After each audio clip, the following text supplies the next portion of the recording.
Hello, everyone, and welcome to another exciting chapter and the third core of A Tale of D20 presents Tarot, a mass new generation story where four friends journey together to tell a story of mythic proportion. So, without further ado, let's remove the bookmark and continue our epic tale.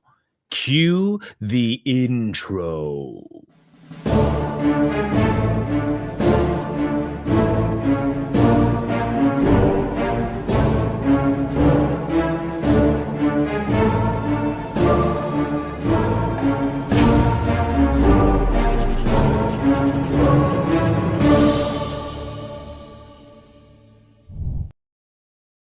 So, welcome back, O mystic warriors or magical students of the arts. We are now back and starting our final core, the final section of season 1.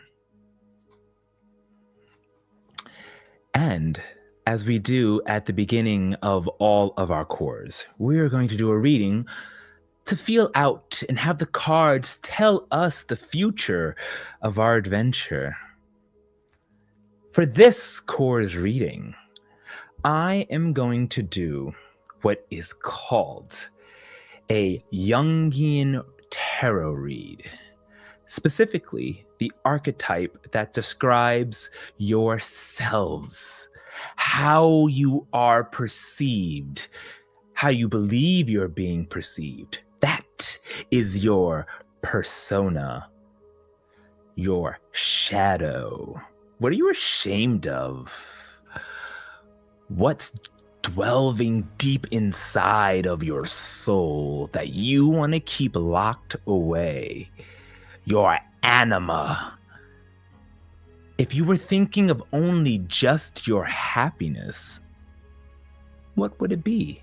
What would you do for your self-fulfillment? The animus. What should you consider? What is your drive, your duties? What are you sworn to do, to protect? And then finally, yourself. What do you really want? What do you truly desire underneath it all? What is it that will give you a sense of completion and catharsis? Let's find out what's in store with our heroes as we will do the first read. Can I have Diamond? Please tell me when to stop shuffling. Stop! Okay. So now, we will place it into a 5-card cross pattern. The first in the top left is the Page of Wands upright. Well, we all remember the Page of Wands is Delphina, who definitely has some drama going on. How are you stacking these? This is crazy. You told me to stop. Now, to I go know. on into your shadow, the Queen of Pentacles reversed. Ooh, we're getting juicy. The Knight of Cups for your anima. For your animus, the Chariot. Do we see a new hero coming into the horizon? And then finally, the Queen of Swords as yourselves, reversed. So, we are going to start with our Page of Wands. Now, the Page of Wands. Okay. Now, the Page of Wands upright stands for exploration. It's about being exciting. versus the reverse, which we all know Delfina was about creating conflict. And this card is representing our persona. So perhaps you've been feeling excited about the future. Maybe how you're being perceived are as heroes. The major arcana, as we know, have left the planet and gone off to deal with Null, this overarching deadly enemy who may be soon arriving. Maybe perhaps you are now chosen as those leaders to take over in their place, creating a heavy burden upon you. Then we are going to move on over to our Queen of Pentacles. Reversed. This stands for your shadow. What are you ashamed of? And the Queen of Pentacles states, normally when it's upright, it is more about practicality. It's about being secure, mostly financially secure, but secure in your assets on something that is held valuable to you. But we have the reverse. And in this case, it's all about being jealous and self-centered. So are we ashamed of being jealous? Are we jealous of something, of someone? Or we have some insecurities. It also can mean smothering. Is perhaps someone being smothered by one another? I'll leave that up to you to think. But it seems that generally speaking, our shadow is being reflected as being jealous and self-centered. A lot of you went through a lot of drama. But then we will continue this spread as we move on down to the anima. The anima about what you believe would make you happy. Not what would truly make you happy, but what you believe will make you happy. Keeping that in mind. And that card is represented by the Knight of Cups. And the Knight of Cups state upright about being an idealist, being a romantic. Are we falling in love? Do we think that falling in love or a special someone is going to get us through? And maybe it really won't, but we're leaning into that to help us going through the day. Are we following someone instead of really thinking for ourselves, believing in a false idealism? Maybe. And then finally, we go to our not finally. Next, we go to our animus. What are your drives? What are your duties? That is represented by the Chariot. The Chariot is a tarot, a major arcana, and someone who has influence on all of you. Maybe they stayed, or maybe they didn't. But the Chariot, it's all about direction, control, and willpower. Maybe the Chariot has been driving you. Maybe this time she is the hero. Now that Steelheart may be missing, the High Priestess is gone. Everyone who you look to have went away. So new major arcanas are stepping up to train their current heroes, the young heroes. And then lastly, we go to our middle fifth card. This is the reverse Queen of Swords. This is about you. This is what you truly feel and how you are inside. Now, the Queen of Swords, one second.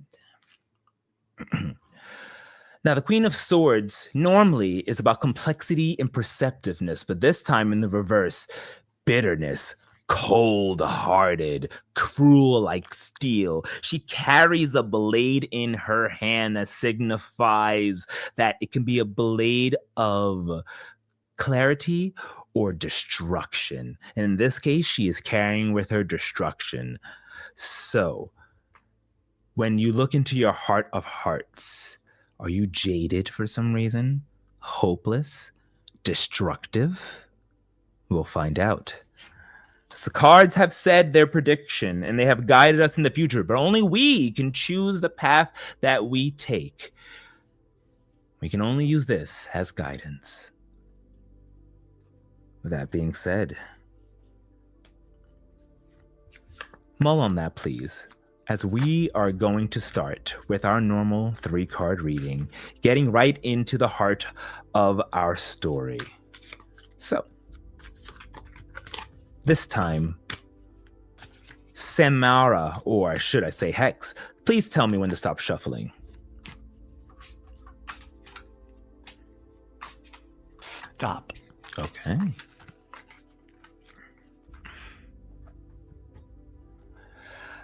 I will first, for your past, what you've been through in these last 3 weeks. The Knight of Wands reversed. And I have a rule that I can finally use for the first time. When a character's card has been drawn in any reading, you, depending on the side, and it is the reversed, you get a boon or a bane. So. No! I'm sorry. No, that's very fitting. This is what we have been through. So, as we know, our Lula-Mae, our diamond, our Knight of Wands. Normally, in your normal form, you stand for being a leader, overcoming challenges, and being strong. You look at the big picture, and you have been the leader. You've been the rock that's held everyone together. But in your reverse, overbearing, unachievable expectations. You're impulsive. I wonder how, with your father lying and your mother these 3 weeks missing more and more meetings, like not coming home on time. She's just always been at work, more and more. And the Kishin have been growing, have been rising. And one more thing I will reveal to you about your past. Vanguard has been showing up more and more often to your battles. There's now been a tension. They think you're meddling. They can handle this, and you may be the cause of why these Kishins have started to appear. And where are the major arcanas anyway? Keep that in mind, as that may or may not be putting a burden on our diamond. Next, for your present, we have the Ace of Swords. The one sword striving through in a heart, upright. The Ace of Swords is about breaking through. It's about having clarity and being sharp. Sharp of mind, sharp of blade, sharp of intuition. That's where you currently are now. Maybe you guys are on your game. You've been fighting Kishin and getting stronger, new powers. You all have taken new abilities and grown in strength. So I wonder if you all are feeling, you remember from our 5-card reading, you have that sense of duty. That is what you're going on. But beneath that may be a sense of weakness, about a sense of betrayal, self-doubt. But at least on the surface, the people are loving you right now. You are the major or the minor arcana, but you might as well be the major because the people are in love with you right now. And then finally,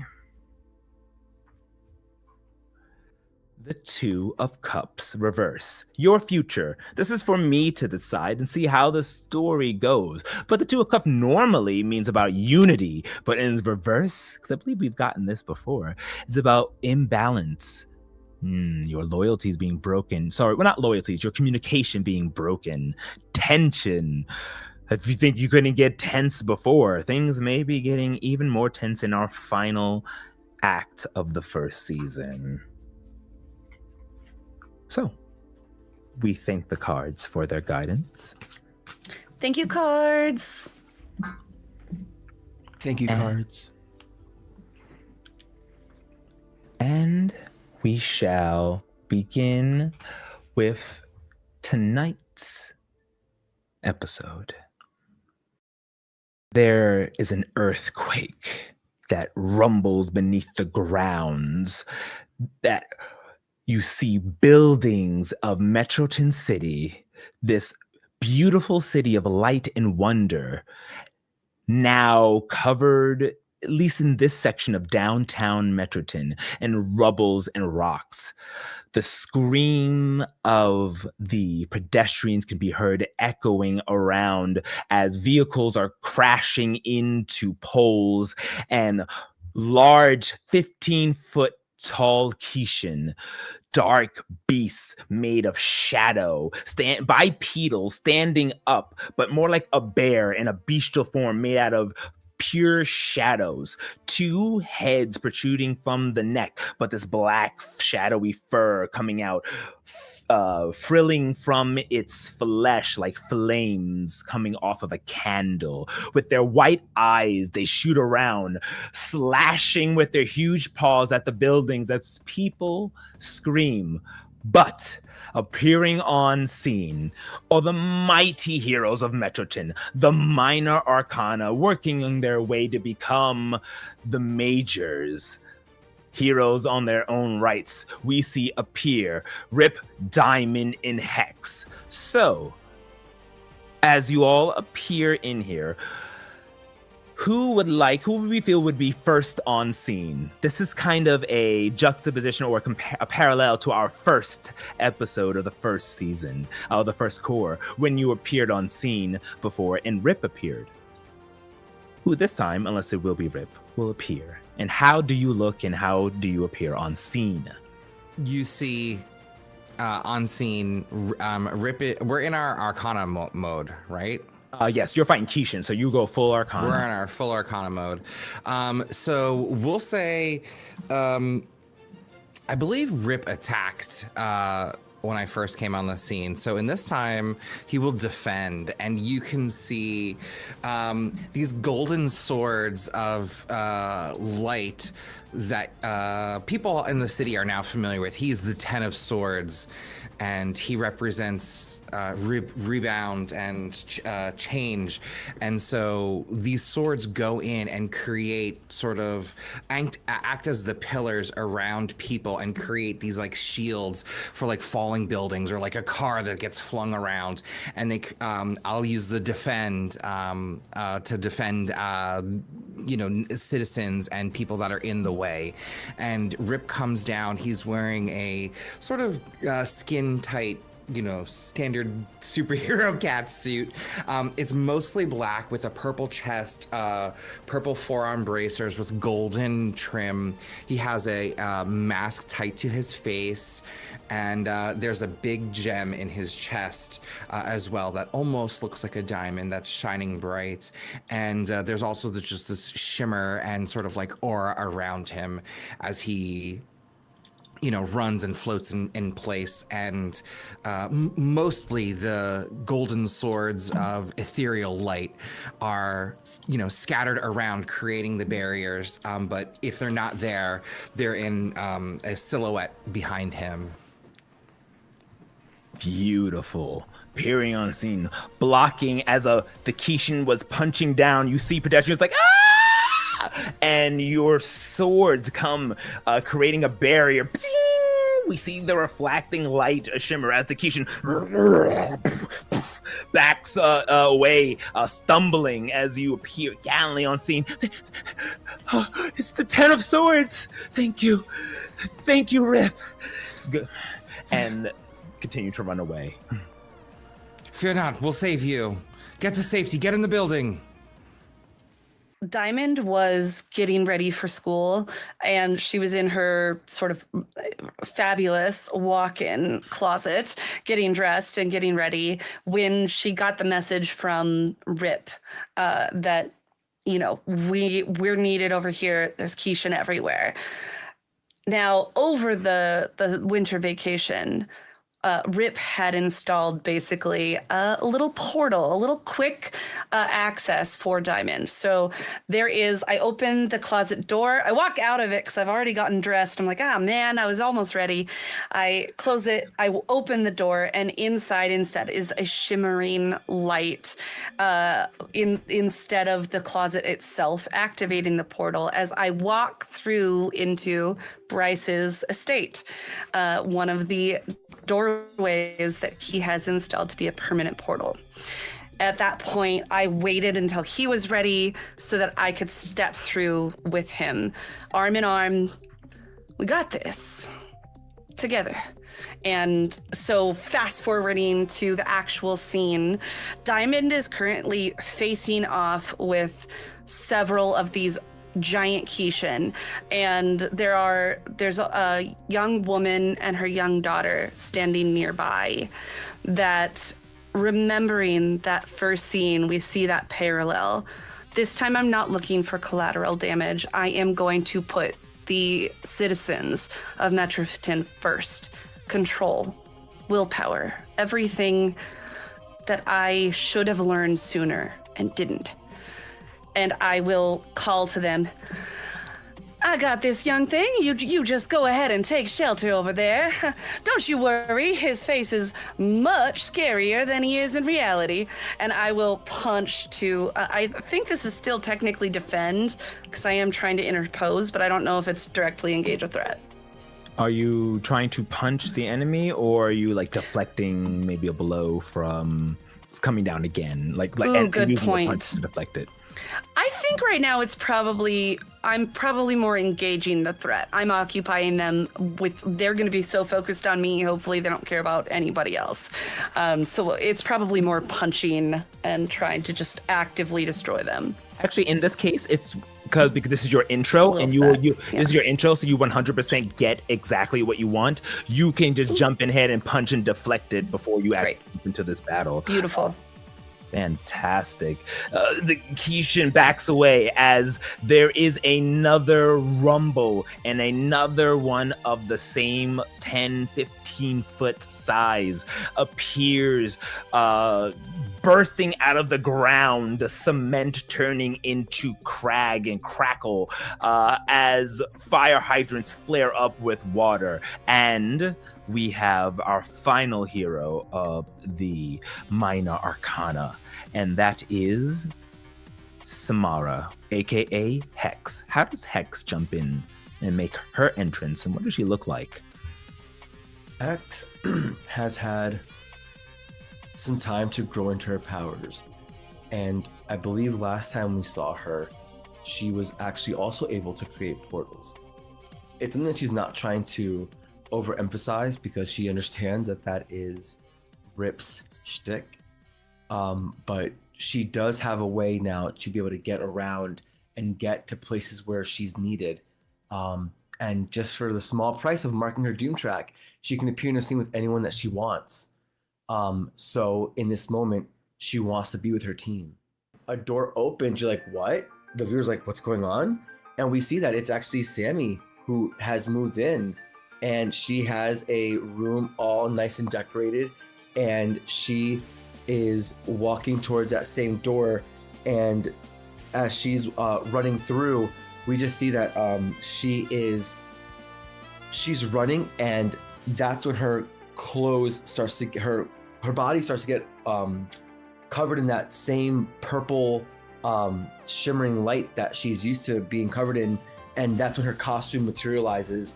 And then she extends her arm out, and this long sword appears, and she's like, time to cut some Kishin down to size.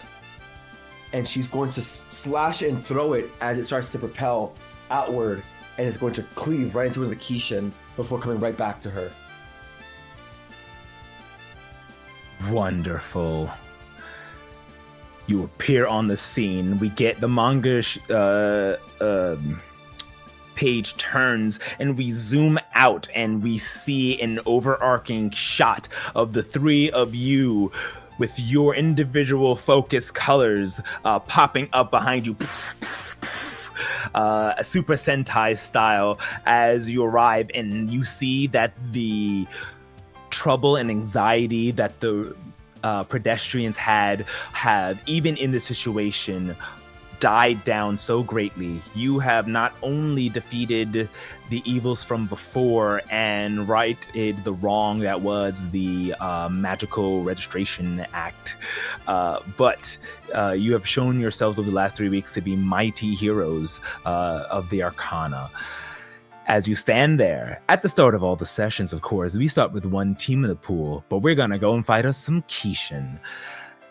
So, the first thing we have to ask with one team in the pool, why don't we know who our leader is? Who's leading us right now into this battle? I think Rip. Yeah, I think I probably took us there and brought us together. Alrighty. Okay, so Rip, you are the leader. Does everyone, do you have influence over everyone in the team? Oh. I know someone was Not me spent. anymore. No, not anymore. Oh.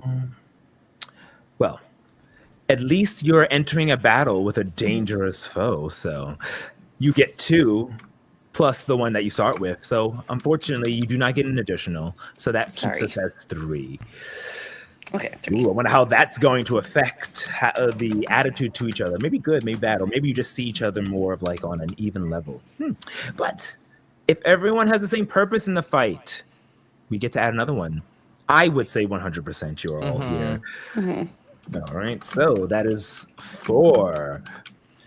Next up, if any team member mistrusts anyone, anybody? I feel like right now I'm trusting everyone. I think we've bonded a lot. We're kind of starting strong. Yeah. I think we're all on the same page. So no removal of a team there. And I'm not going to say you're ill-prepared. This is the first scene you hop in there. We just described how amazing you were, so no removal from there. So by my count, 4 teams in the pool. So now, with that being said, who does the first action against the Kishin? They are now starting to step back and get their base, their stance ready, and focus on you. But you have a moment to react after appearing on scene. The buildings next to you are starting to crumble. There are still pedestrians who need to be saved, and they're looking to you to help them. But the Kishin are quickly striking back. What happens next? In this moment, I'm probably need to charge up again because I used my powers to defend. So I'd like to roll my burn and try and charge up. All right. Let's go ahead and see you roll that burn. And we have no conditions. So I rolled a 7, which is a partial success on my burn. So I get to hold 3 burn and mark a condition. I'm going to mark guilty, which gives me a -2 to provoke or assess. And I'll say I'm a little guilty that, again, I have to put my friends in danger. I was alerted to these Kishin somehow, and I know that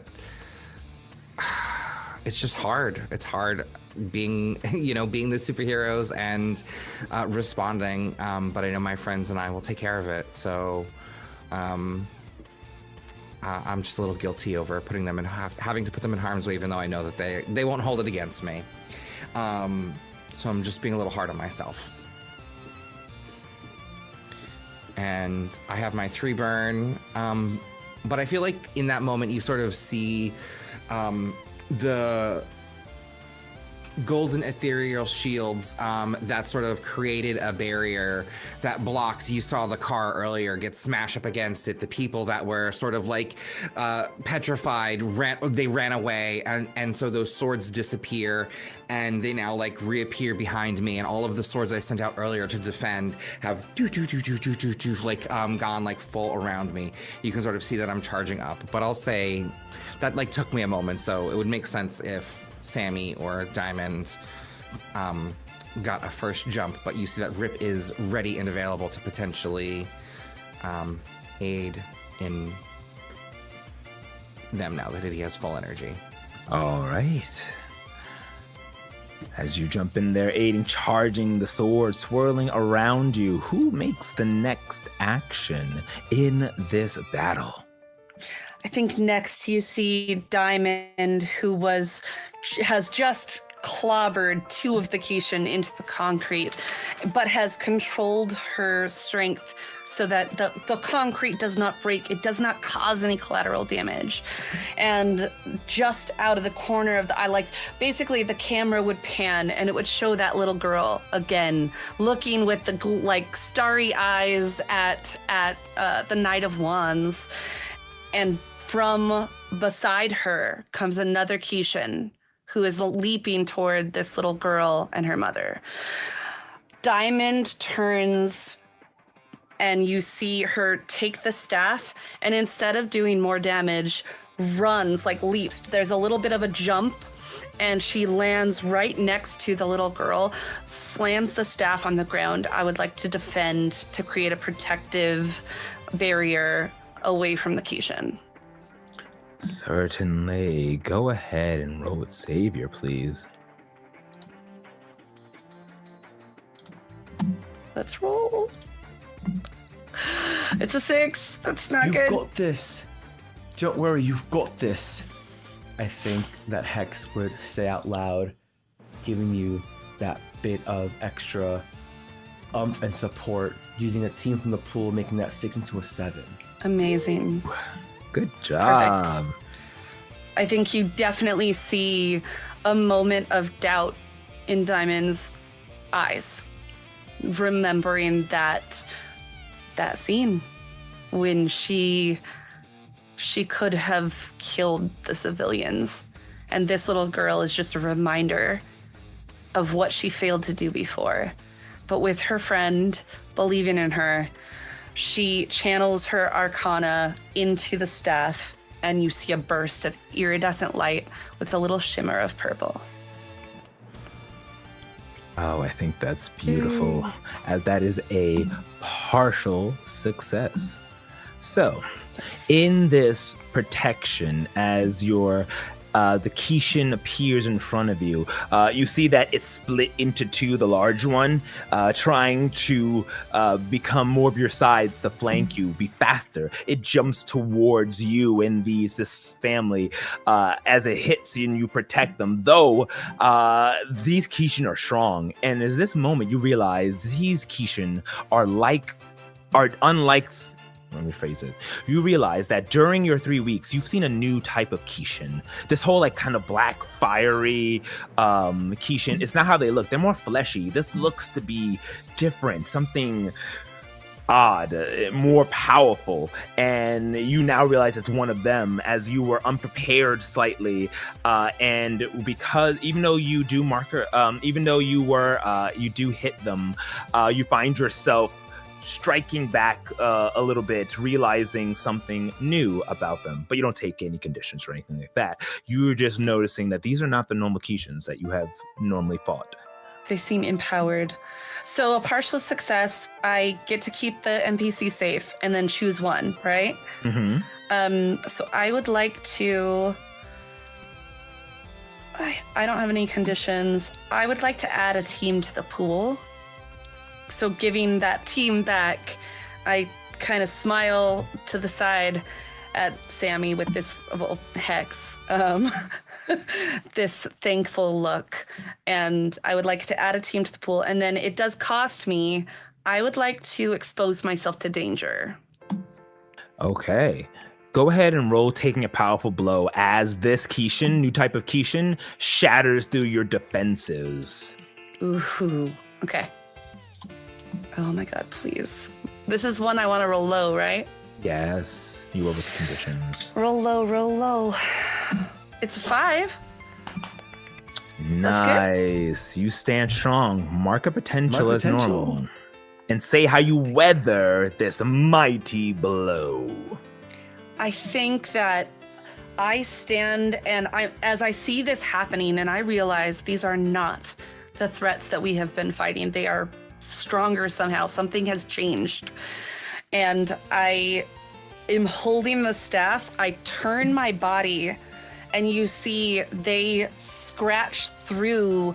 If there's a sort of a dome energy, there is an opening only behind me. I turn so that it cannot hurt these civilians, but it will hit me. So I am going to weather it, and this is that I don't take anything, right? I don't take a condition. So you just see a slice through Diamond's, like her kind of deep blue, starry, glittering skirt that is flaring in the wind, and you see through the back of this armor-plated, like halter top, kind of glacier blue, bluish white top. You see it slice through it. And then immediately beneath the slices in the costume, you see the wounds heal.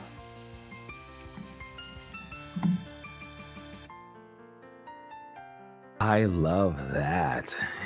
The wounds heal as the Kishin backs up, fearing what it just saw you do, looking at the other one who is jumping around.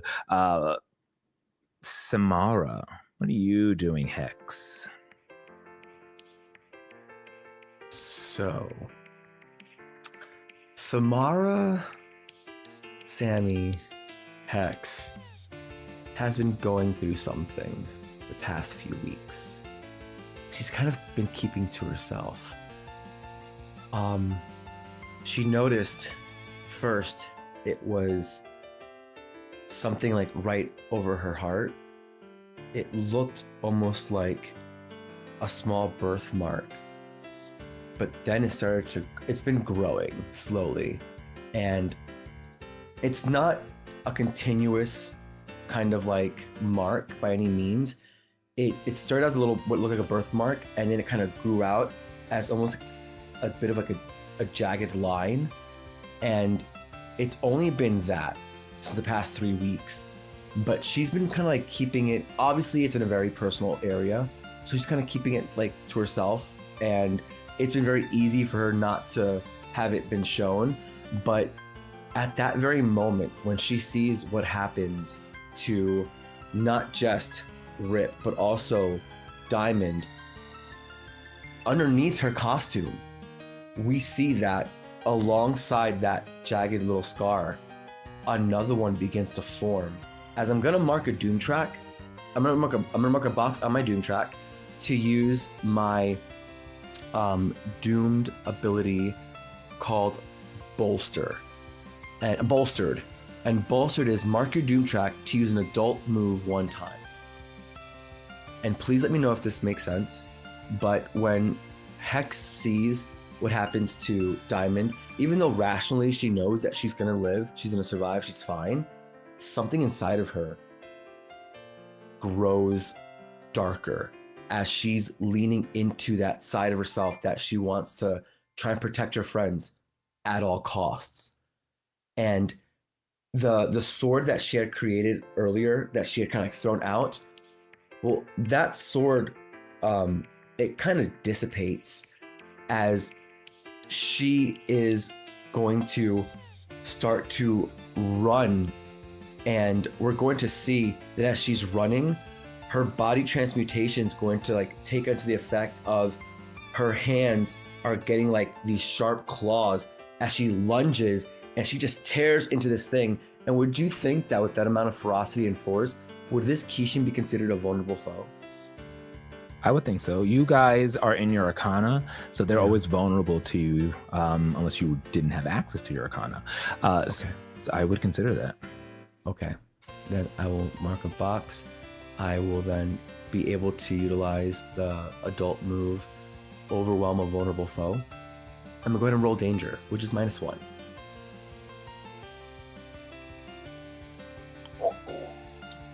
That's a 6. Holding the staff and having just been sliced through, Diamond, I don't even know if it's actual words. I think you feel a ripple of energy. I described the protective field of being somewhat purple in energy, which is her connection to Hex. And I think you feel it bounce and reverberate. And in your moment of doubt, you know Diamond is there with you. You're not alone, and she will never leave you alone to face that doom. I would like to use a team. I'll bring it up to a 7. Don't cry. On a hit, the fight's over. They're done. On a 7 to 9, choose 2. I think I will choose 2. Even though those words of support helped her, I still want to pay homage to the fact that that was still really reckless on what she did. So I'm going to choose to still cause some serious collateral damage.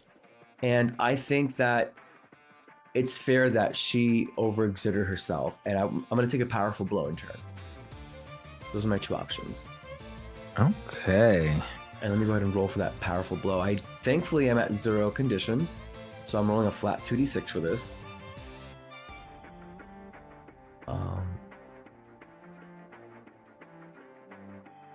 Please roll low. Why you like this? On an 8, which I got, I'm gonna struggle past the pain. Mark 2 conditions. And by the way, I think that this powerful blow, if it's okay with you, I mean, of course you can describe the Kishin getting a blow on me, but I was gonna consider them like more emotional. But if you want the Kishin to be attacking Sammy, by all means. Oh, okay. I would say this happens. That could be taken as if you want an emotional, powerful blow.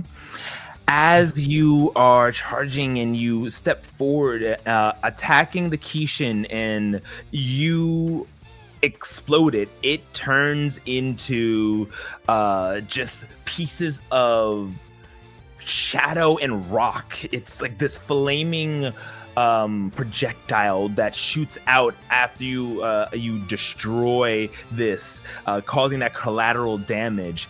It flies around, and you see that there are several pedestrians that are in the line of fire of the shrapnel that comes across of this ancient being, or this strange being.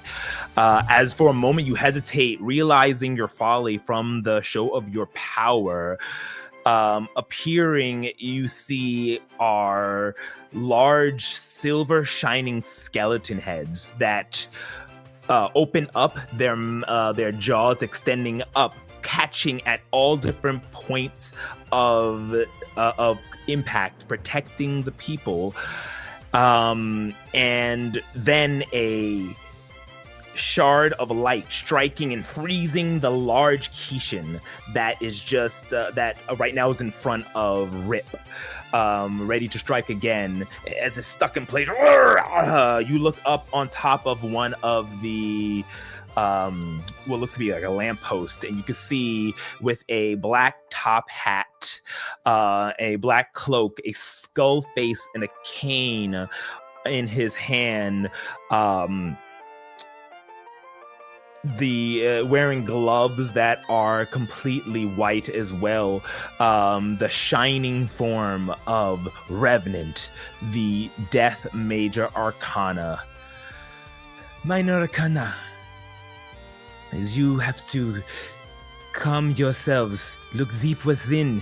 Don't let your power take over you. You are your own power. Control it.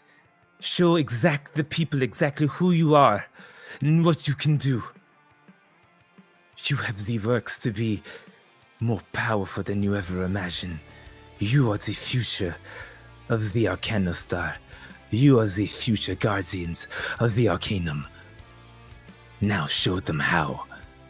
And we'll jump away as Revenant disappears, giving you a opportunity to attack this major Kishin, and also not causing the deaths of the people who are inside of Hex's collateral damage. Rip will capitalize off of that advantage, and you could see that he was gearing up to sort of create to send out his spectral swords again to create those barriers, but would not have done it in time. So now he has enough of a momentum to sort of channel that energy in a offensive manner.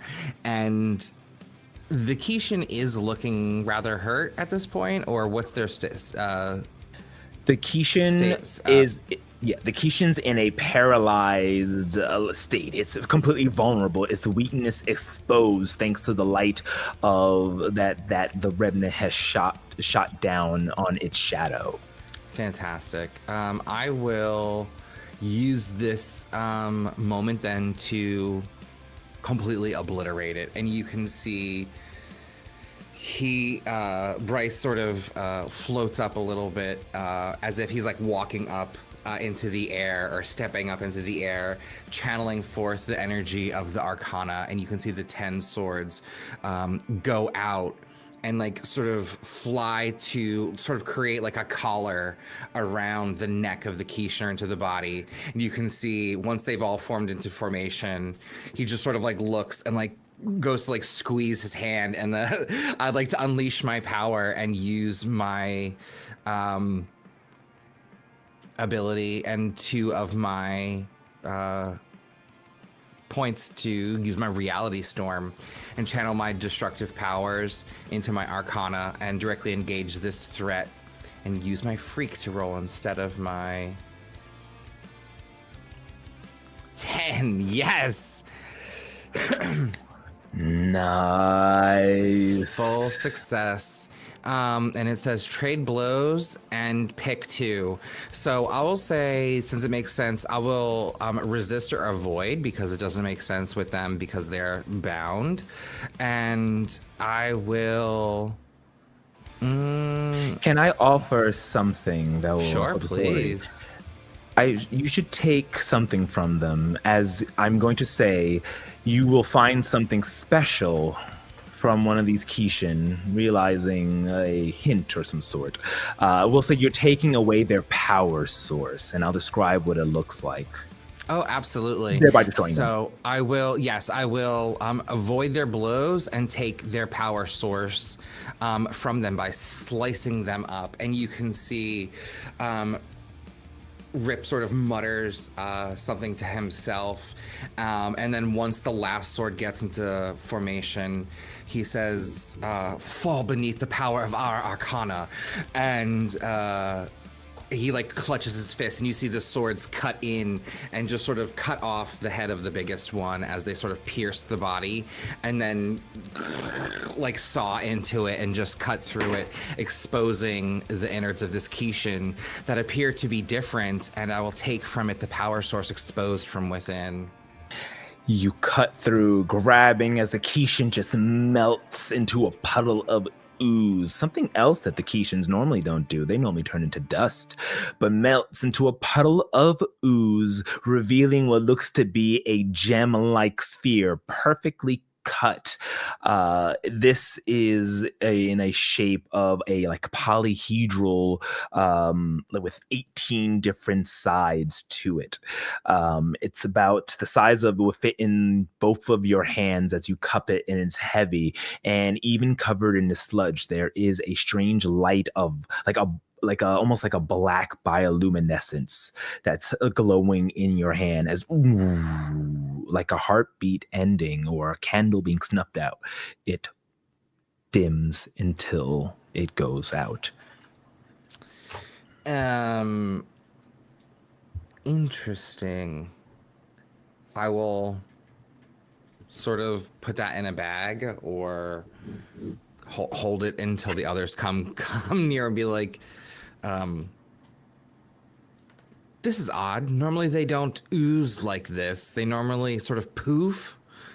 I'm not used to it. And then also amongst the muck is this, and it stopped beating. And Samara, how are you feeling right now with those, after seeing what you almost caused in that words of recoverment was supposed to be from the Revenant? You do have to take 2 conditions. What were you feeling emotionally? Samara is feeling guilty and angry. Her emotions are rising, but more so than that, she's not really like in the right headspace at the moment. She's like still seeing a bit of red, but she's trying to collect herself. But now all she can really feel is like this wave of guilt and a flush of anger. And as Rip holds this strange gem in his hands, the people, before you're even able to interact with your allies, start to surround you. Yeah, thank you so much. I love you, Rip. Oh my God, Diamond, you're beautiful. Hex, please show me the thing. Do the thing. And they're all running over to you, covering like kind of fanfaring around you. Diamond is going to step up and kind of almost interpose, seeing how Hex is sort of behaving and knowing how to read her emotions. I am going to stand and sort of take the spotlight a little bit, stand in front of some of the people and say, I have been absolutely, it's an honor to protect you, and all of us have been happy to do our job to protect all of you. But right now, we need to figure out exactly the source. So just for your safety, I will need you to stand back, please. We will go ahead and debrief you as soon as we get a chance. And try to, I mean, I don't know if I need to roll anything, but I'm just trying to keep them from pushing too hard right now. I want to give them some, like, if they can get some space, that way I'm just seeing how overwhelmed Hex looks right now, and I don't want them to push too hard. Okay. Why don't you... Is there like a Nope. provoke or... No, I wouldn't even say provoke, because they're not even trying to go against you. The people will start to back away as they hear you. They respect you so much. As they go, yeah, certainly, 3 cheers for the Arcana! And they separate themselves from you and give you space, but they are still shouting out your name and I'm going to sort of reinforce what Diamond says, and I'll turn around and I'll sort of just shout out to the crowd and be like, is this your first time fighting the Kishin and seeing heroes? This is now an active investigation at a crime scene that must be cleaned up. Disperse! You are citizens in danger. This one has been taken care of, but go about your lives and be gone. Not be gone. Pause. Pause. Be gone, rewind. pleb. Be gone, pleb. No. Pause. Rewind. No. He'll say he'll be like, you know, it's sort of like, you know, in like, you know, crime reality shows, you know, people rushing into the crime scene, like cops and people would be like, what are you doing? You know what I mean? So like, that's the vibe that I'm doing. I'm like, what are you all doing? Like, back away. Like, we haven't verified that it's safe. Like, there might be another one. Like, go, please. Like, you know, and just sort of echo out to the others. Nothing to see here. Show's over. Yeah. And sort of to give us the space. They back away, and the people are like, yes, sir. And now it's starting to calm down. People are going away. I would like to. So before, because I also was I didn't state it before, but when I used my reality storm, I also used an additional point to keep it channeled to not cause additional collateral damage. So I have 1 left, and I'd like to, as Diamond sort of turns to Sammy and we disperse the crowd, I would just sort of like to, you see sort of like the swords sort of spiral into like a sort of like an accretion disc above us and then spread out. And I'd like to use that energy to use my elemental awareness and open my mind to the world around me and ask a question where the GM will have to answer honestly. And my question is there any more Kishin or danger in the immediate vicinity? that we need to take care of. Reaching out with your mind's eye, with your powers, you get the sense that it's all safe. No Kishin around. All of them have been destroyed. Only one has left this orb, the one that you destroyed. The rest of them have been exploded and killed by your allies, so much that you couldn't get a actual piece, but now you have a full piece of this power source, you assume.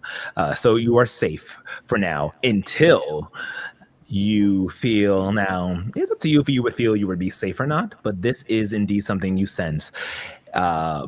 Huge vehicles speeding here. They'll be here in any moment.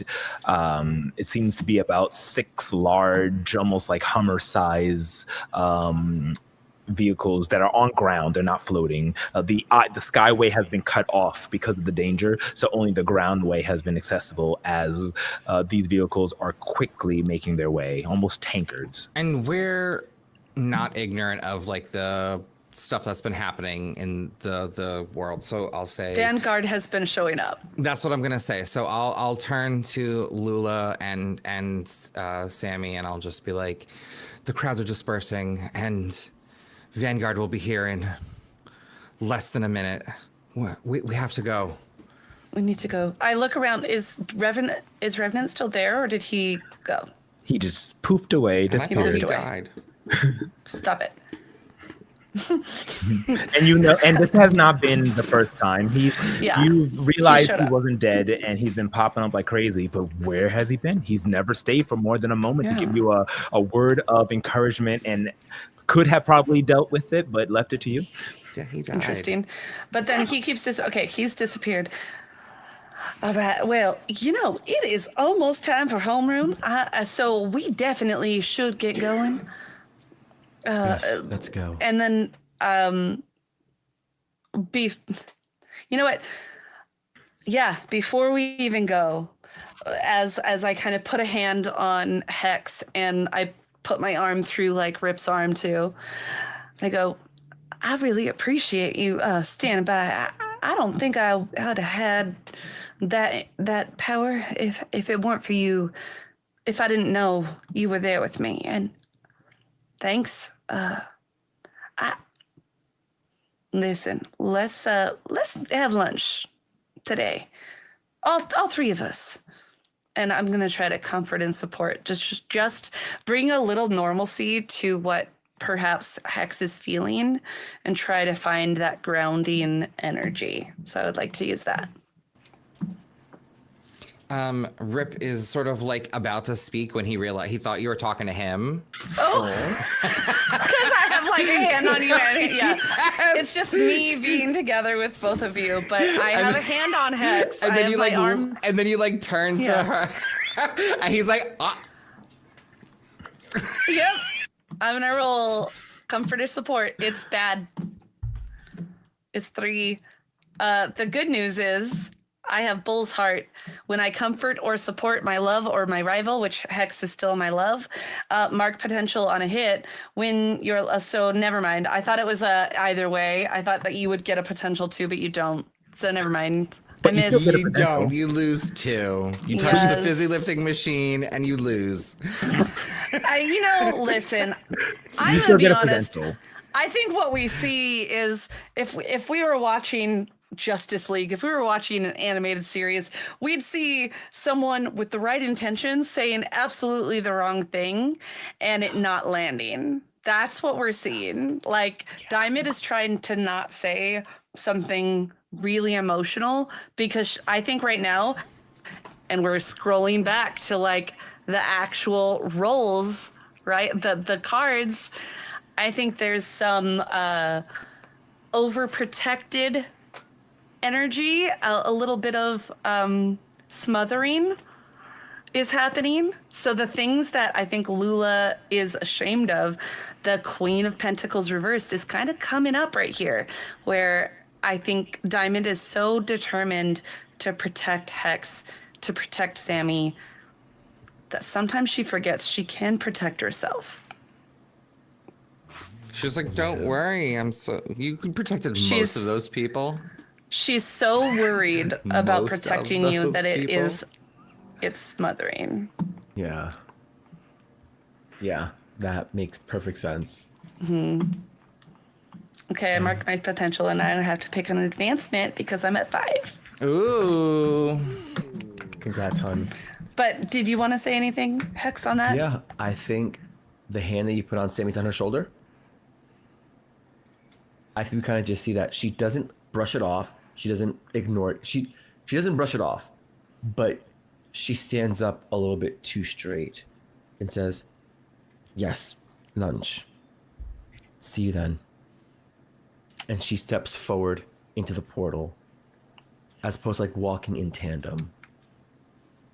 I pull Rip's, like, because I have my arm through your arm right now.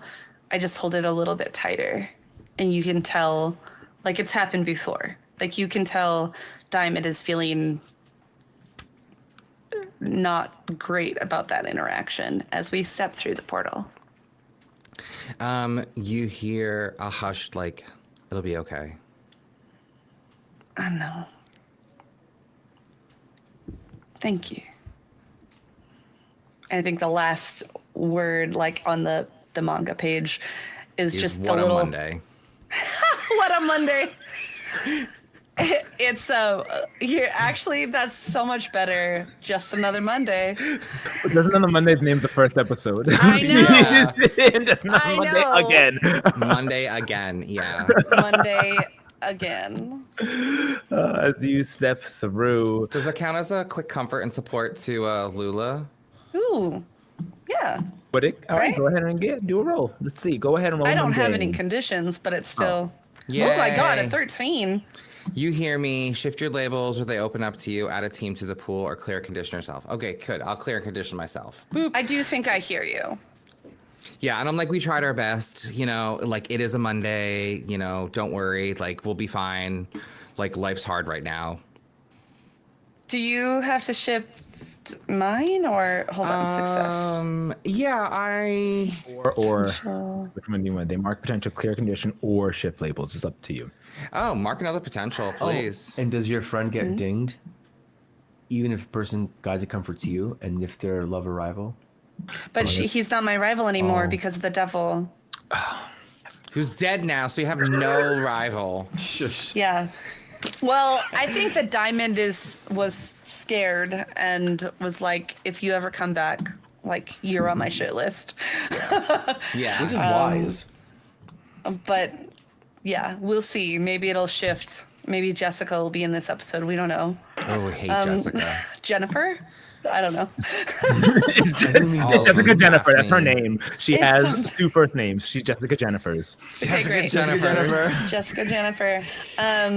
So then what do I do? Do I mark a potential? Is Yeah. that what you're saying? Okay. So then I'm at 1 potential and I have an advancement to pick. Yay, Go. cool. All right. Or if someone guides and comforts you and you have comforts and supports and you have no conditions, that's also an opportunity for you to shift the labels you may want to see. Oh, very true. If you Potential is want. always great. Potential is always Right. great. But sometimes shifting your labels can help you set up yourself up later for success. Yeah, sometimes. Right now, I think mine are pretty Potential. cool. Bank that shit. But we'll Let's see. go. I need an advancement. Let's He's go. like, I want to level up. No. I already had the advancement. This is the one towards the next one. Oh yeah. Very nice. All right. So as Rip and Diamond, the two of you step through the portal, the large Hummer tank vehicles with the Vanguard symbol, the drape across it, come zooming in. Portal closes, and you hear the skid marks. The skids of the cars as stepping out wearing a tight, almost leotard suit of blue, and over it an armor of silver and white, almost like the Super Saiyan or the Saiyan from Dragon Ball Z armor, is carrying what looks to be a large assault rifle with the symbol of a star going across it, is none other than Lula-Mae's mother, Victoria. She is wearing a helmet, so you can't see her face, but the manga page switches and she lifts up the visor, and we can clearly tell as the manga readers that this is her. You hear her voice. Damn. Sorry, they got away again. Yes, I know. Yes, sir. We'll get them. We'll stop those Arcanas. Yes, I know. Everyone, fan out. Search for any clues. Look for any remnants. We need to find out what's going on with these monstrosities. And we need to question those Arcanas, because I know damn sure they got something to do with it. And as she kind of walks into her vehicle, her truck. This is where she takes off her helmet fully. You can see it is Lula-Mae's mother. And we end the scene, turning the page as we jump into a Monday at school. As our heroes teleport through, returning back to their abode, they get ready for school. You all, as we have revealed, appear back inside of the Oberon estate. Things have happened these past 3 weeks. First, unfortunately, the death of Bryce's parents has been made known. There is a funeral, though their bodies were never found.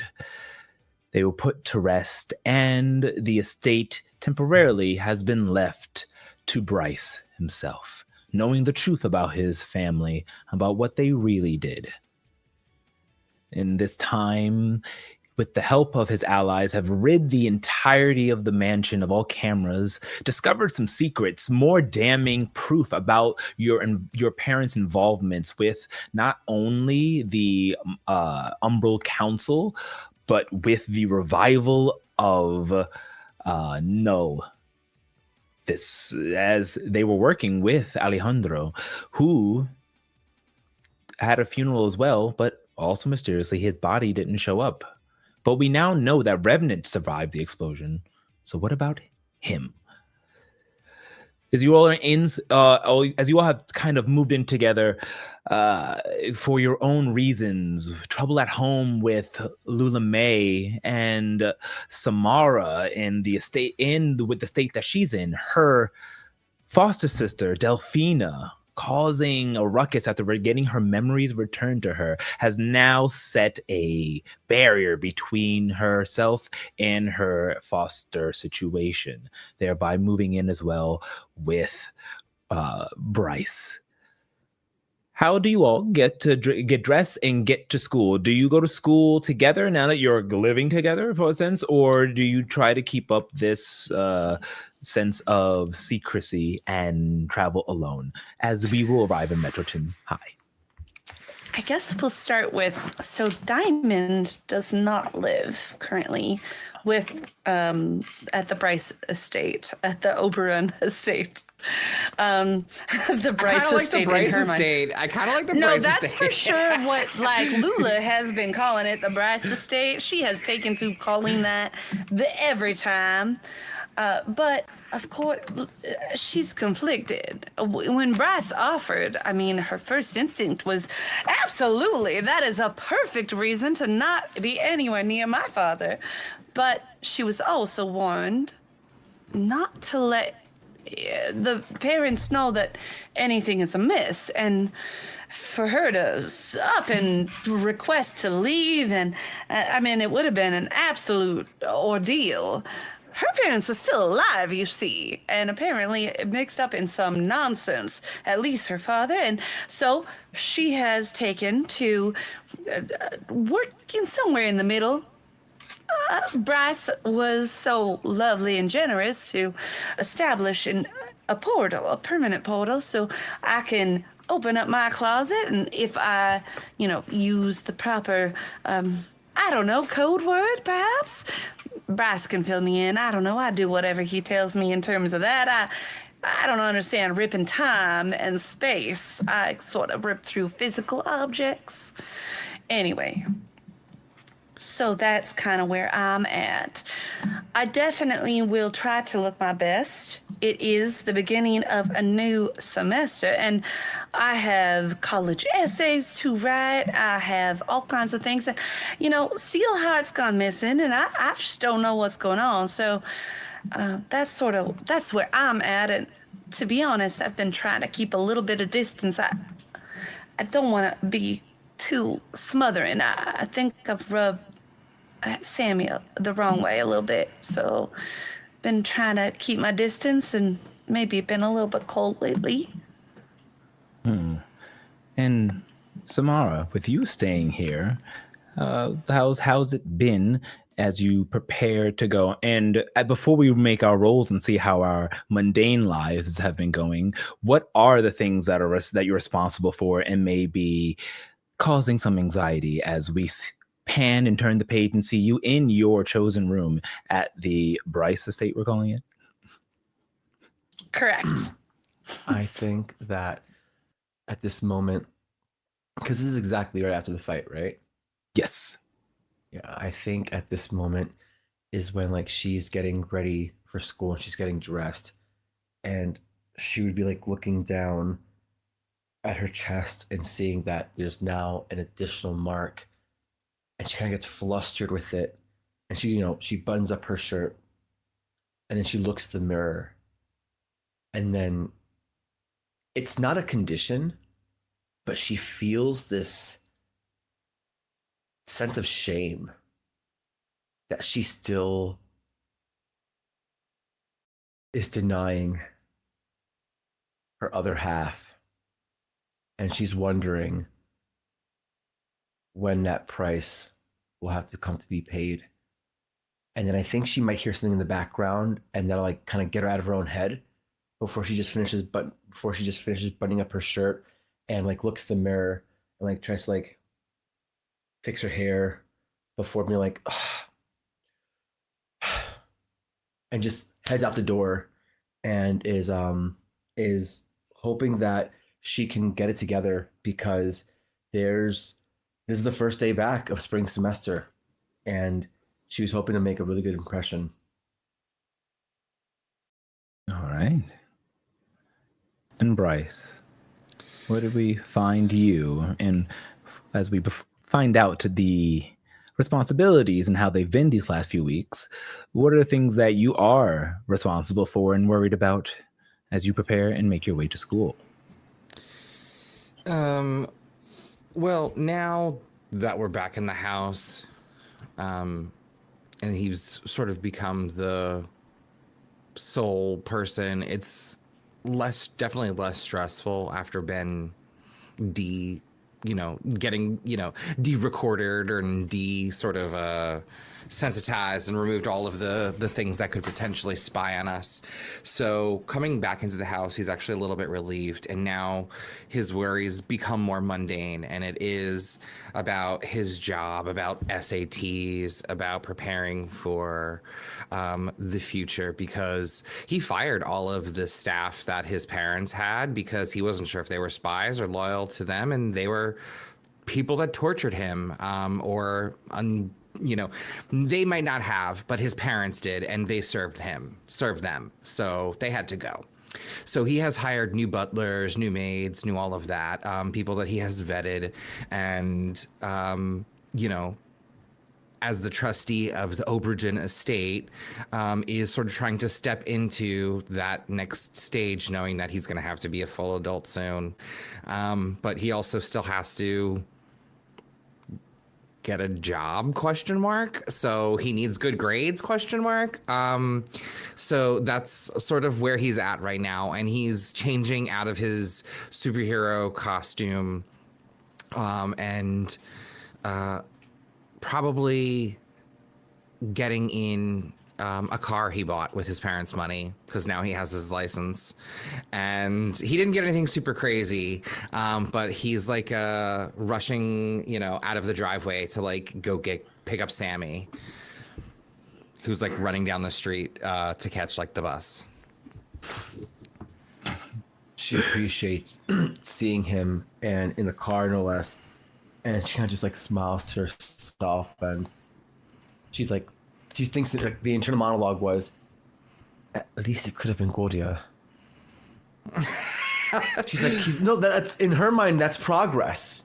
So he's not just spending it frivolously. Yeah. She notices that it's a hybrid. Yeah, Electric absolutely. vehicle It's hybrid. exactly.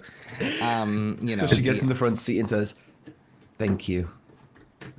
Yeah, of course. Lula ran home through the door. So let's give her a moment. Let's go pick her up. And Sure. I'll drive towards her house to go pick her up. All right. Is this a hover vehicle that's like all the rage right now, or is it a ground vehicle? Or is it a hybrid ground Hover vehicle? It is. Remember, yes, it is a hybrid hover ground air electric gas water, hydrogen, all powered. It uses whichever amount of All the energy energy it needs. sources. All the belong to that energy car. sources, exactly. It does whatever it needs to do and whatever mode it needs to be in.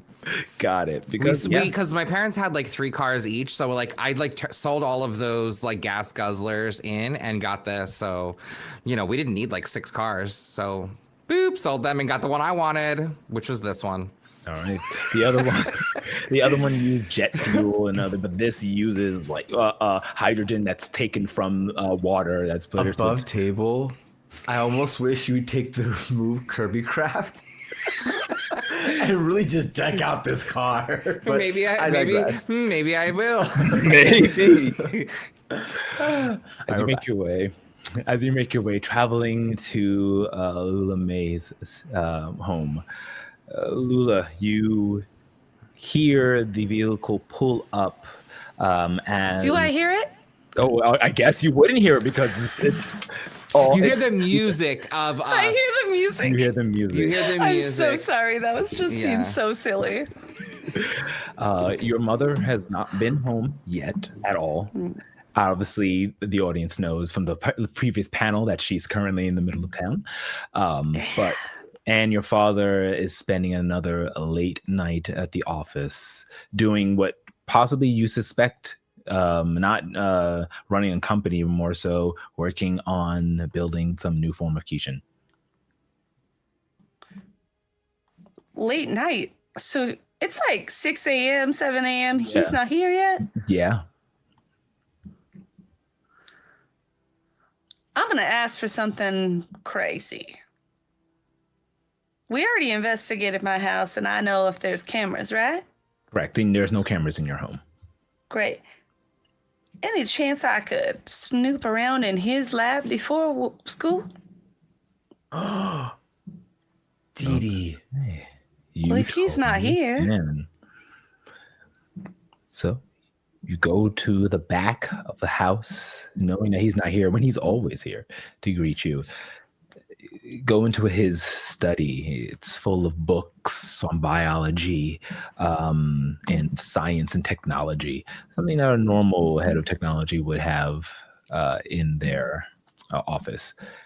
You look around trying to find the laboratory that he normally works in, because here you can tell it looks like his office workspace, but there's something more. You've seen things, too much.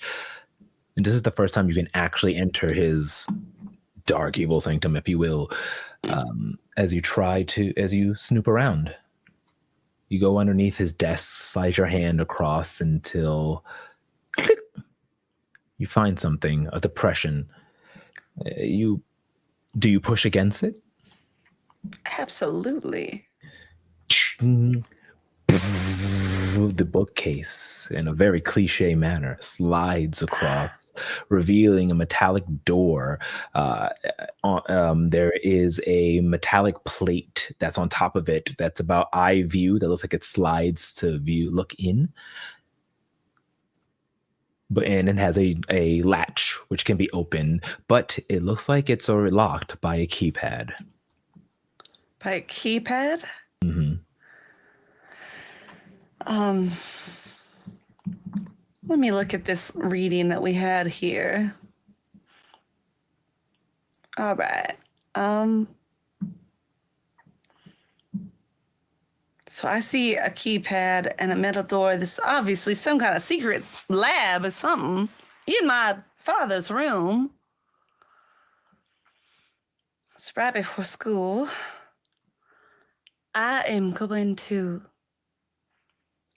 I have the thought, I pull out my phone, and I have the thought to message Bryce and Hex and Sammy. I feel like I'm mixing up their identities because we're spending so much time together.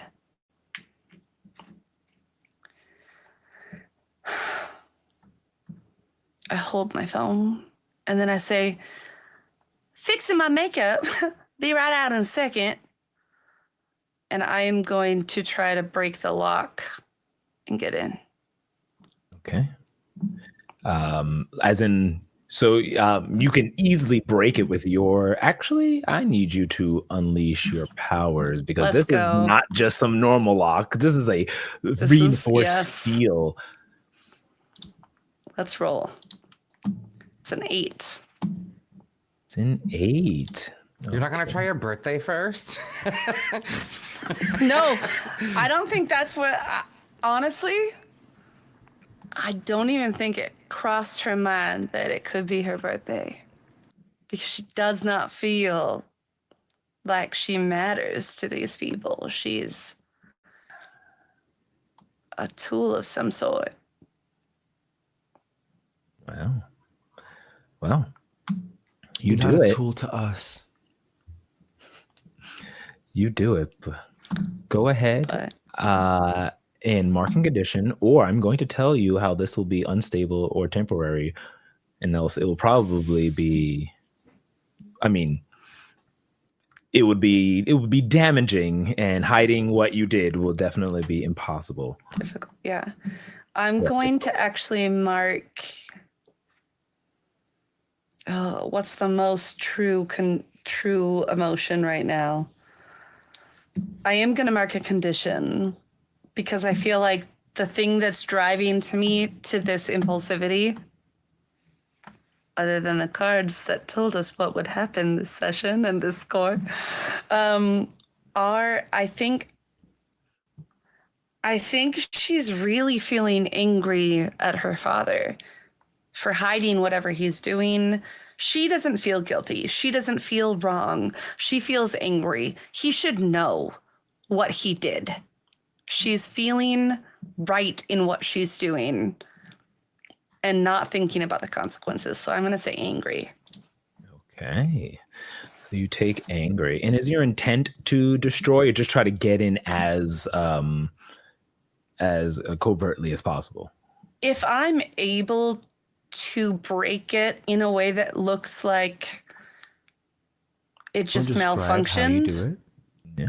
You totally can. You could break without being caught. Yeah, go ahead and describe that. So I text, be right there, fixing my makeup, knowing that Bryce and Sammy are just outside. And I just couldn't help myself. I take the bobby pin out of my hair. I usually have my hair all up right before school.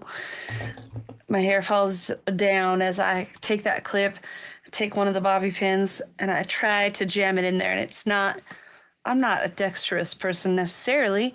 And I take it and I just try to jam the electric, power source until it zaps with little sparks flying and it unlocks.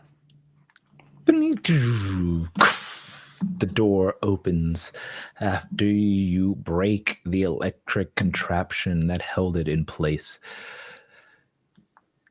You look inside and see metallic staircases leading below, but you're on the first floor. But it goes deeper, leading to another door at the bottom that is unlocked. As you make your way down and peek in, what you see is something beyond what you would ever imagine. Through the glass hole inside, you see a laboratory full of beakers and bottles and vats and tubes thick and large with some unknown ooze-like green and purple liquid inside bubbling. You see a strange machine, almost like a 3D printer, but about 15 feet tall and just as wide. In the middle, you see that there is an etching of what would be the kind of cast for this, and it's in the body of that very same Kishin you fought this morning. Bits of purple ooze still there. As I see it, I'm going to lean into the self, the Queen of Swords reversed, cold bitterness, pushing allies away. I'm going to walk towards this machine.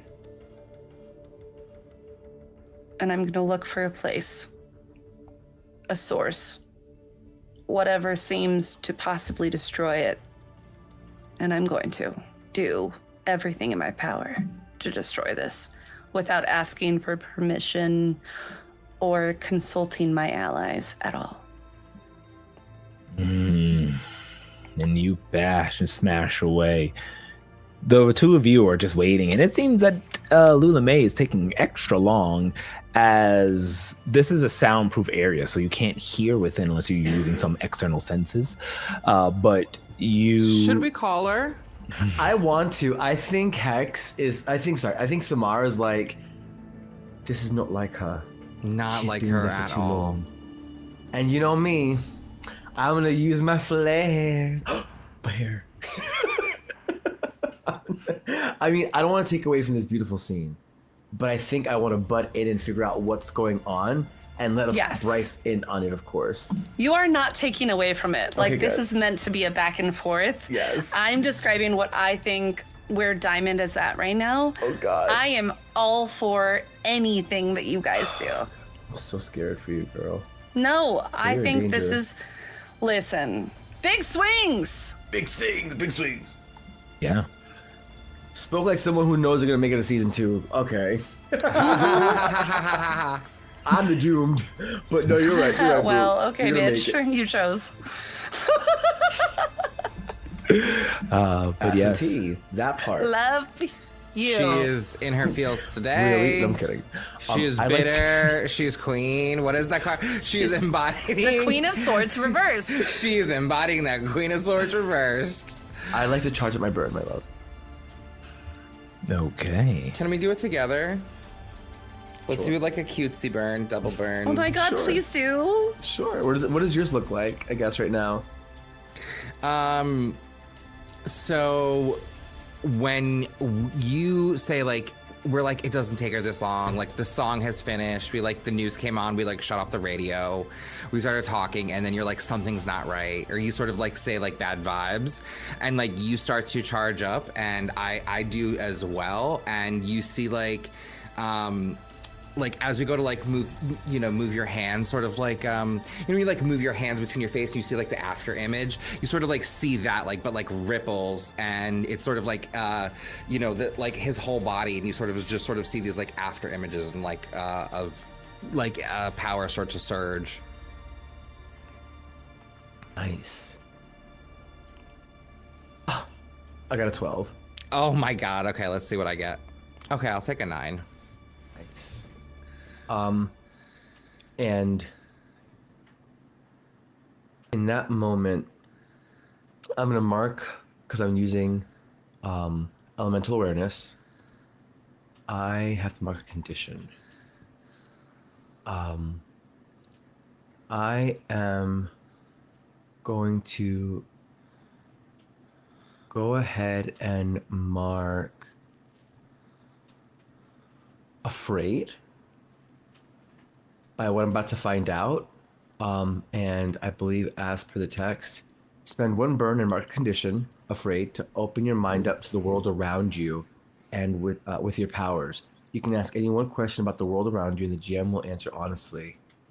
The world around me includes our lovely Diamond's house and her secret basement and the shenanigans she's getting up to right now. My question is,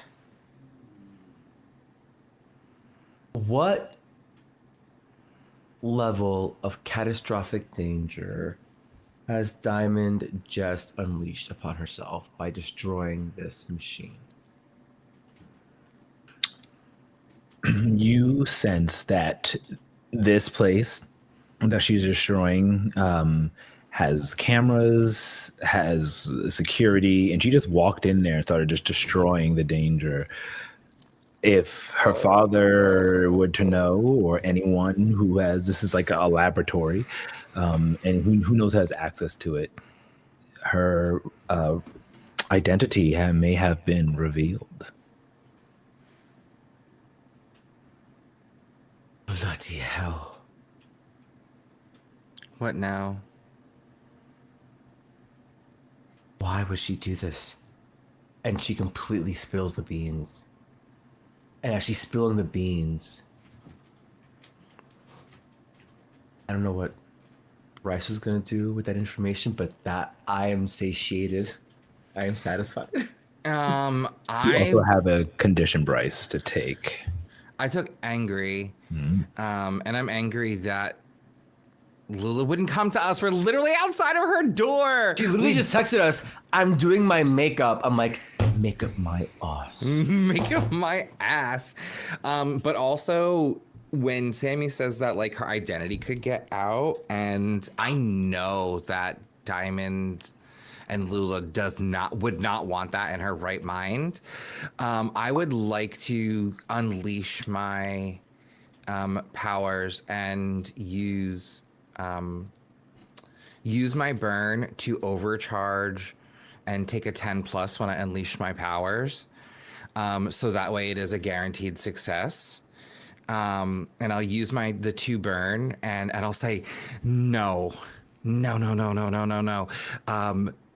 Oh God, I hope she isn't mad at me, but I really don't think that she would like this. And you sort of see this like reverberation, and like Rip goes into old sort of like Rip mode, and he gets out of the car and he like looks at the house and looks at the space, and he's like, this is the wrong reality, and like goes and like rips the like space time around them. No. So that way it's as if she isn't in there, and sort of maybe like Alistair on videos, like it's not really her, like maybe it did happen but it didn't, but in this like space right here, I'd like to sort of like change reality so that way she's not on cameras. She's not on film. Oh, yeah. You go ahead and use your powers as you flare up in unison, reaching out after this portent of sorts coming from Samara. You twist the reality. You go into the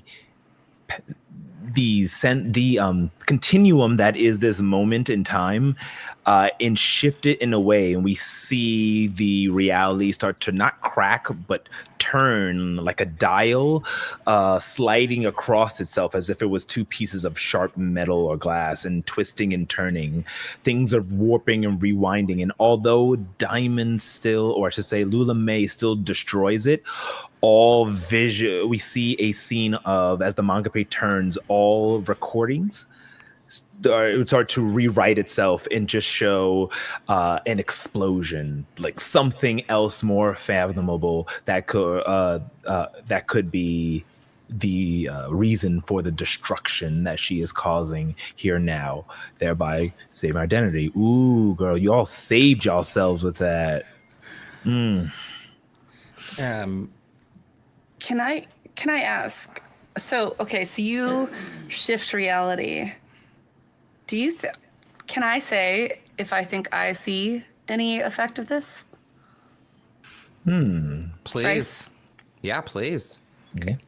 So I'm standing there, and you see the camera shows just Lula in her school uniform, little blue and black plaid, midline skirt, perfect little cardigan, everything all done up, her hair now falling because she's taken the bobby pins out. But other than that, all perfectly ready to go to school. You see her leaning back and fist pulled, ready to punch this, whatever it is, trying to destroy it. And then there's a pulse of energy. I see things shift. And out of the corner of my eye, I see a camera I didn't spot. Flicker. A little iridescent shift in the light.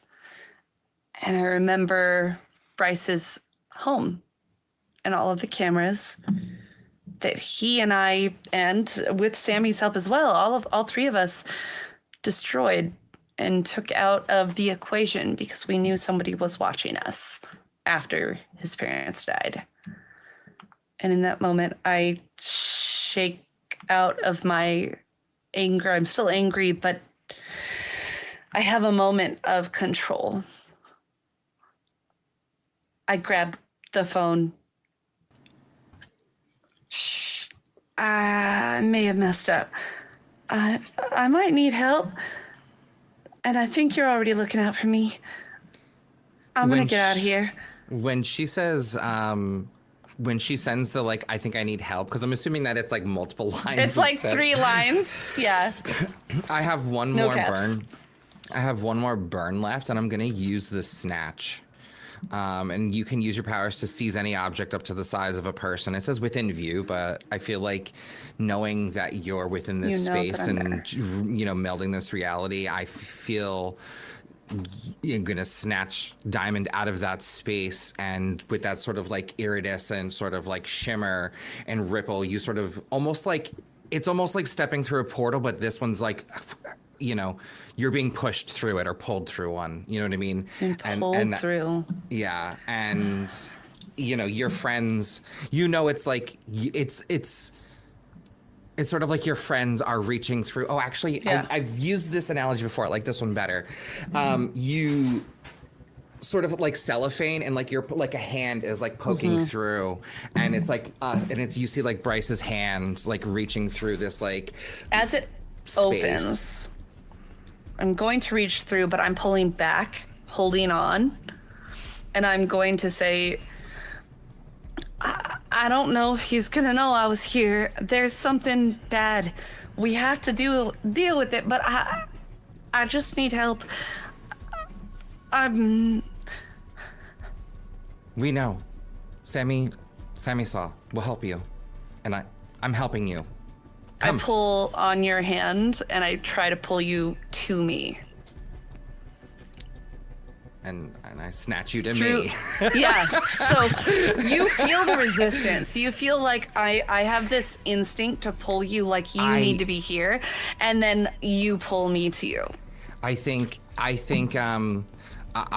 feel this resistance, and knowing that you want to come, and I say, we are helping you, but you have to come here, and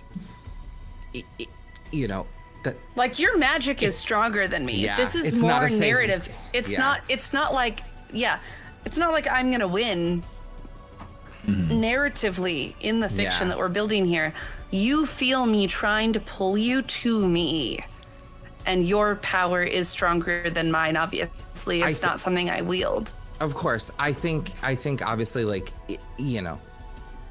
it's just stuff. I think I acknowledge that, and in that like half a second, and he says just like, it's another unsafe place. You have to come.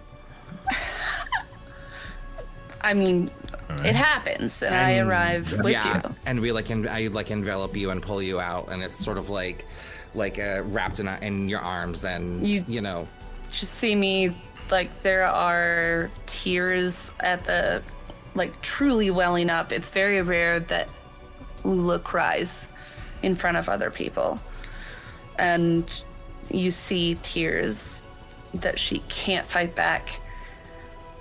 There's something there. I don't know what he's doing. He's part of it. The Keishan, the reason, the ones we just fought, they look just the same, and he's controlling it there. We have to stop it. We can't. I don't care about college essays. I can't go. What are we gonna do? We're getting Sammy's the fuck out of here. because she's not the kind of friend that would ever say, "I told you so."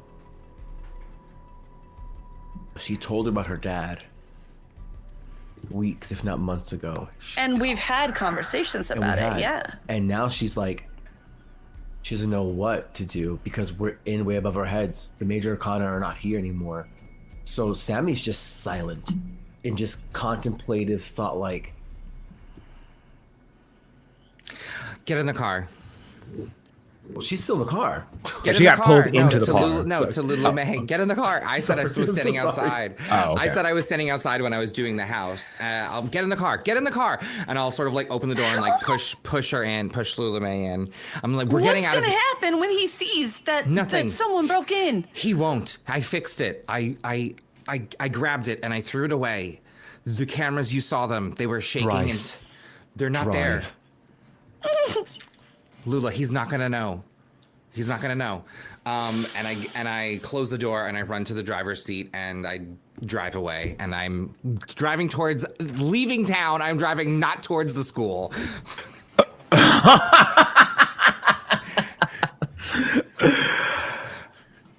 Interesting. Especially as Sammy's like, drive. Okay. Or maybe When to like Sammy a noticed we're not secluded. going towards the school, her Yeah. eyes just widen as she just stays silent. Where are you heading? I am headed to a, like, you know how like tropey in shows, there's like the old like makeout cliff. You know what I mean? Like there's like a there's like nature preserves. like a nature preserve. Yeah, there's like just like somewhere, you know, not out, maybe not Off out the of grid, town, but still in off the town. grid, but still in town. Yes, thank you, exactly. You're welcome. Yes, yeah, like towards a nature preserve or like to the local like park, but like the more like woodsy one with trails and shit, and like there going Yeah. going there. Okay. All right. I like that actually. I'm scared. You make your way to. There's a large park as you hover through Metroton City. Here at the Metroton Nature Preserve, you pass through the gates, paying the fee to enter in, parking your vehicle as it lands into the parking lot. There's a humongous lake. This lake is several kilometers long, and so much that you can almost not see it to the other end. It's said to border that of Easterton City.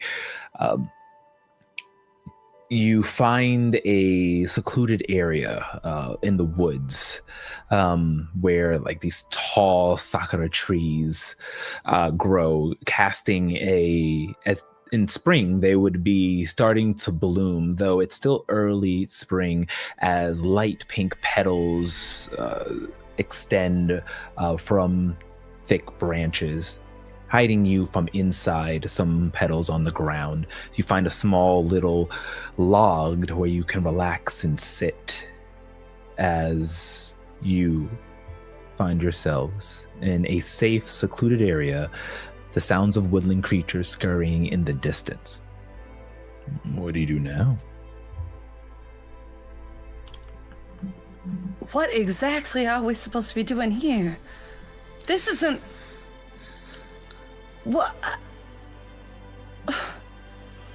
We just needed a space to get away. We know that there's no cameras here. We know that no one's listening. We have to destroy that. That could be the source. What are you doing, Lula? Why wouldn't you call us and talk to us? We were literally outside. We could have helped Right you. there. Thank goodness Sammy felt your bad juju and like, you know, charged up and realized that like things were going south. Like this could have been really, really bad. It You is know really what? bad. You're right. that I should have reached out to you first. You're right. But here we are. As soon as you found out and you felt me pull back, you knew I wanted to stay. You knew I wanted you to come in and help me. And instead, you chose to take us to some park with squirrels as if that's going to help us. So what exactly was my folly? Because apparently, we're still not addressing the problem.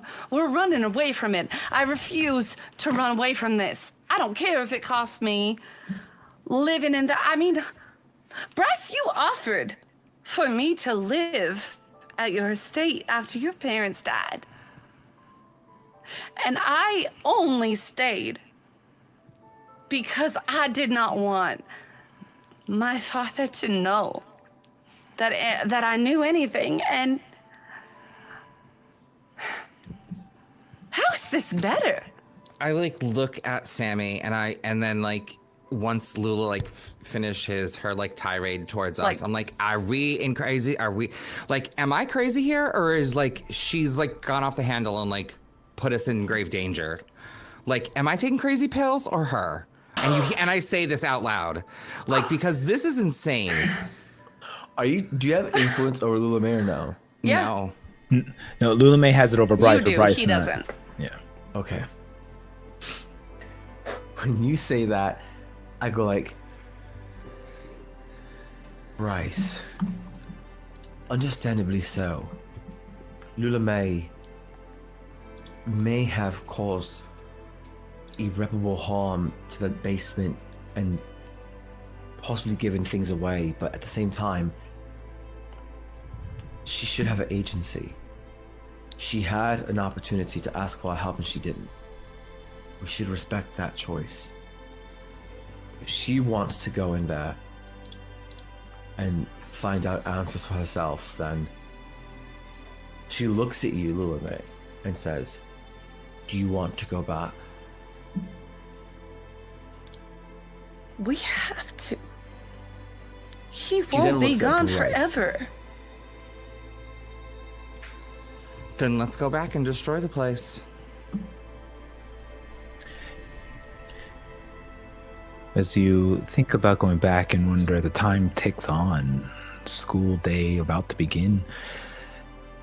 The responsibilities start to flood in your head, but the responsibility of you being Arcana also flooding your head. Why don't we go ahead and roll mundane and see how we're doing with the responsibilities, as that may or may impact your decision going forward. Yeah, all my responsibilities are flooding to the front of my mind as I'm like, are we really gonna do this? This is the first day back of spring break. Okay. Let's see what this move looks like. This is the... Wow, shocking. This is a specific move, right? Yeah. This is a secret identity. Secret Oh, identity. I didn't roll the right one. You're good. Did I? No, I did. No, you did. We can just count it. Yeah. You keep that 10. Yeah, keep that time, boo. Considering it was a 12, Mm-hmm. I have a -2. Nice. It's a mundane. Okay. Well, here's the thing. Right? Yeah. Not talking about you, my love. I'm talking about for me. Yes, you're a mask. We know you're amazing. Shush. So I'm swapping those two. Mm-hmm. So my mundane's gonna be a +2. My Savior's gonna be a -2. Very nice. To be fair, it is once per session. But yeah. -2. Can I just say while you're rolling that, I was leaning into the Ace of Swords, clarity, breakthrough, state of mind. Yes. I love that. You're like, I just need to defend Look, myself from my Just so everyone knows. Let me just be clear. We had at the beginning, at the top of this episode, when we did our 3-card reading for this episode specifically, not the core, the episode, what was our past and motivation? Knight of Wands reversed, was it? Was that was. what? Remind me, was that what it was? That's what it So was. did Diamond maybe have a bane causing her to be a little bit more impulsive, perhaps? Nasty Bane. All right. So any audience who's coming for me, just remember, I'm listening to the cards. That's a right. 13. Oh my god. Okay. Wow, you that guys are just doing great. That just leaves me. No pressure, dice. I don't want to click this button. Just do it. Just do I it. believe in you. There you go. Woo! I'll take a 9. Okay. Partial success. Okay. So, why don't we start with you, Rip? Since you are, everyone else seems to be pretty good, and we'll discuss on how you're doing with your jobs and your obligations and your schools and your social life. But with a 9, Bryce, you are doing pretty well. You have an opportunity advantage thanks to one of your obligations. But what have you lapsed on? I think having now to be the estate manager of my home and dealing with all of that, I just haven't had the time to go to La Verdetta, and I am no longer showing up to work, and I might have even had to quit that job, or I'm thinking about quitting. Maybe even your boss has been harsh on you, and to this point, so much that Samara will see how if she decides to keep her job, but you have a 13. But maybe to Samara would also have noticed because you've been yelled at and been coming in late or have not been coming in at all. Maybe she's even been covering your shifts. I don't know. Okay. Oh, and it says for the advantage in the other one, I'll say the advantage is,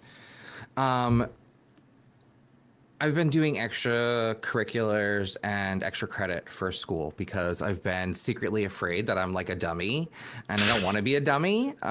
So I'm actually trying to, maybe not pass with crazy flying colors, but maybe I'll sneak in with, the lowest honors or just below the lowest honors. You know what I mean? So, yeah, I'll say I've been doing better in school.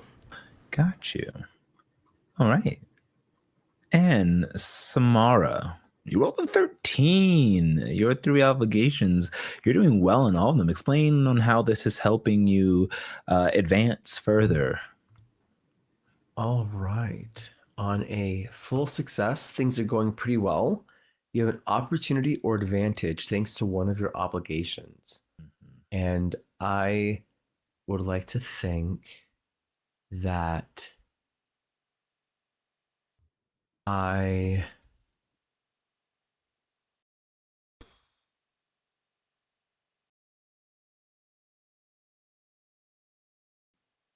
you know what?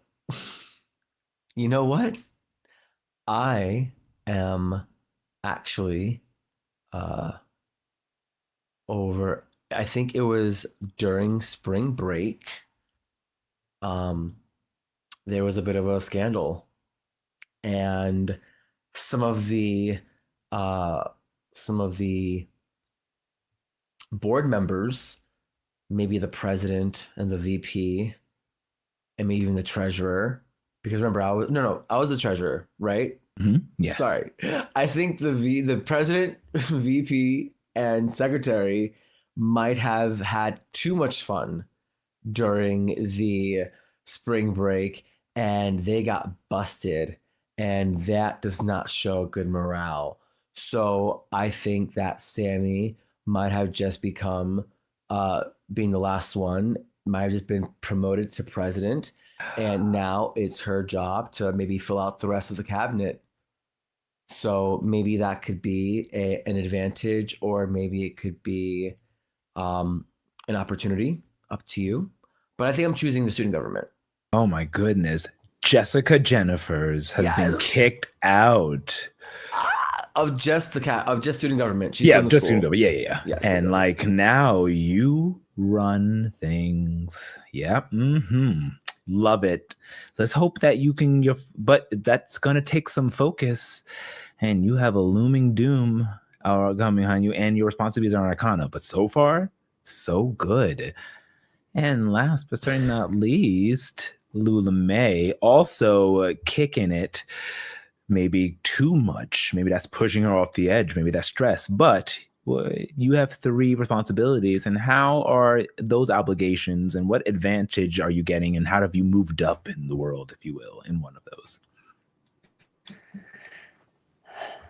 So I think originally Lula was focusing on schoolwork because that is what her mom was saying, like, was the most worried about, and that was her cover. And now mom's been missing a lot of family dinners. Mom hasn't been around to check up on her, and dad's been working weird hours too. I think I've been, and also we have this new kid at school who's kind of cute and charming. Etienne, he's kind of cute, and I think I'm leaning into maybe popularity. I think now that's going to be my opportunity or advantage. I'm spending a little bit more time with popularity, with various extracurricular activities and all of that stuff. And it's kind of my escape from home. So I think I'm spending a little bit more time, hopefully trying to rope our new friend and get like into the circles. I would like Etienne to kind of be in the loop. I'm giving him a tour of the grounds and sort of just trying to make a new friend. We're already a triangle. Leave it like that. Start to make us a square. It's never gonna happen. You're not here. Gotcha. So now that we know the responsibilities, that we have and how we're doing, so you're all just kind of talking and arguing in the forest. You hear footsteps crunching and you startle, thinking that you were alone. You peek over and hear music coming out of headphones and see the sun bouncing off of glistening white hair.